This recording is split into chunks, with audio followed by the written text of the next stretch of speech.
We are heading to a world where um, speech is quite limited, and possibly even ideas that go against mainstream will be banned. You know, calling homosexuality a sin was going to be banned. The sooner people realize that their secret societies controlling the major political movements, the better. In the Da Vinci Code, they said it was science versus religion. It's true, except for science is kicking religion's ass, and um, the scientists and science have infiltrated religions in order to break it down quicker, and religion hasn't infiltrated science. Religious people have tried to, you know, um, play around with science a little bit, but it's not the same. You don't have secret societies of religious people becoming scientists and trying to twist science, but you have secret societies of scientific people, and atheists and Babylonians, so to speak, infiltrating religion and twisting it and confusing people. So, what needs to be done is people need to get together and outmaneuver these people. They need to ban secret societies, destroy and condemn all Masonic buildings, even if they're of historical importance, including the White House. Um,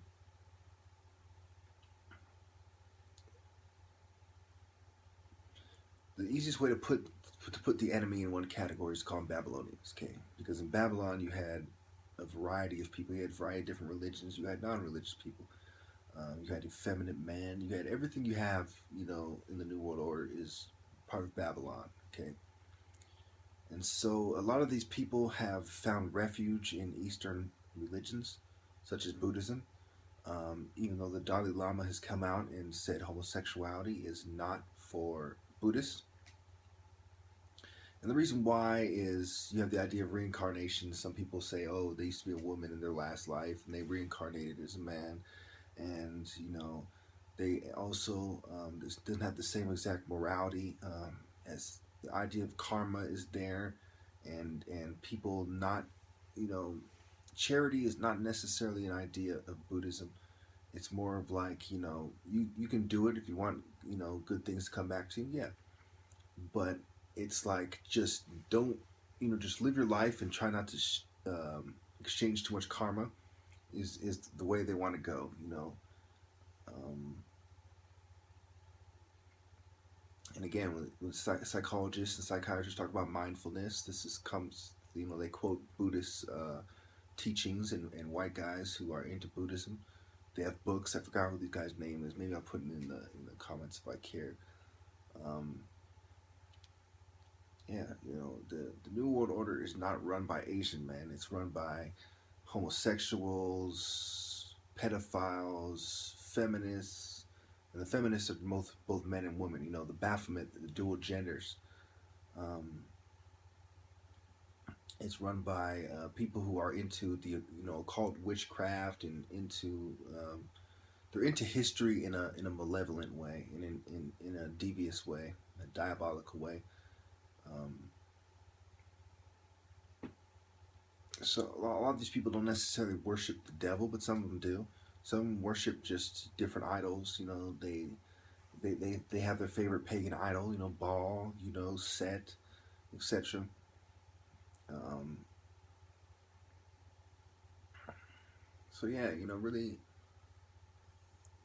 we're headed for a world where you have a rich class and then you have a bunch of dead slaves. I mean, you kind of already have it a little bit, but it's going to get a lot worse in the future. It's going to be a lot more well defined.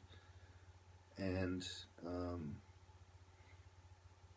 you can have privileged classes of people who are not necessarily smarter than other people, but because of their network, they're allowed certain positions of power.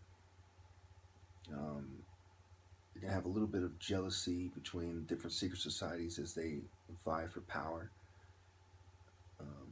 You have it already a little bit. There's going to be a lot of these little secret wars breaking out, but overall, there will be governing councils of secret societies, pretty much as we have now, that will, kind of keep these wars from getting too out of hand for the most part.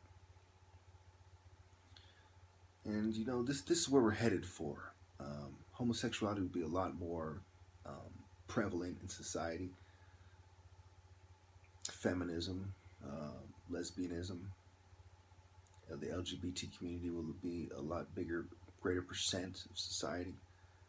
Um, this is what we're headed for, and I don't see any other way. You know, I'm gonna do everything I can to stop it, but I believe that the Bible is correct, that it takes Jesus come back or God come back. I think a small minority of these people contribute to this, you know, because they want to see Jesus come back, or they're trying to bring the return of, you know, some kind of savior. And these people are completely out of their fucking minds. They're completely nuts. It makes absolutely no sense whatsoever, you know.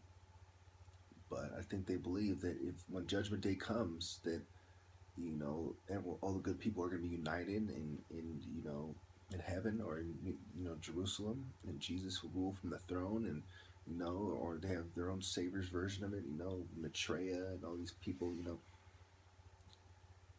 I mean, it's really sad the way things work. I mean, the way people do not understand how things work and why they are. Okay, these people didn't just spring up one day and say, you know what, I want to be a Babylonian. Okay, this goes way back. Okay, it goes back to the Christian persecutions. I think it really starts. Um,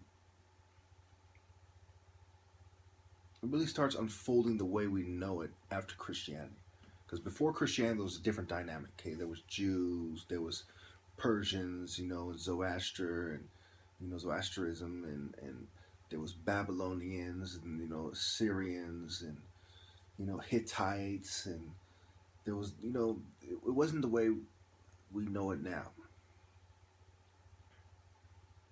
And a lot of Babylonian thought, you know, had an impact on Buddhism and Taoism and the forms of Buddhism that survived and the different teachers. It, you know, had a lot more impact than people think. And so, you know, what we truly have is really disturbing. I'd say at some point, these religions were getting out of hand, and you know, then you had the Jews and the Christians, and God was trying to set the record straight. That's why these prophets really came. It's like God understood for the longest that people were looking for religion, and there was many prophets. And there came a time when mighty prophets such as Jesus came, and Muhammad and Moses, you know, not in that order, obviously, but and they tried to set the record straight. They tried to stop this evil schools of thought, these evil religions, and then Jesus said, you know, this is how it's going to play out, because the game was played a certain way. I think the easiest way to describe why Jesus didn't end it there, and you know, is it's a mix. It's a complicated mix of covenants from the past, free will. You know what God doing what He said He's going to do, and also a game of chess. It's a mix of the two, where Jesus has allowed all the enemies to make all kinds of moves, and He's going to checkmate, and the game's going to be over. You know, and the enemy's going to make a whole lot of moves. Good guys can make some moves, the enemy's gonna make a lot of moves, and then there's gonna be checkmate. It's gonna be over. And you know, I just felt that I had to do my best to tell people the truth. I didn't feel it was truly fair to brainwash people from the time they're a young kid all the way to an adult. When Jesus said, "Bring the children to me when they're young, or they're lost forever," I didn't think it was fair to have all these children be born into a world where they're lost forever. I felt I had to do something about it, and so that is why my story will end the way it did. I mean, the way it does. Well, depending on when you watch this video. So, yeah. Homosexuality is a sin, and I will never, ever accept otherwise, no matter what. I promise you that, so help me God.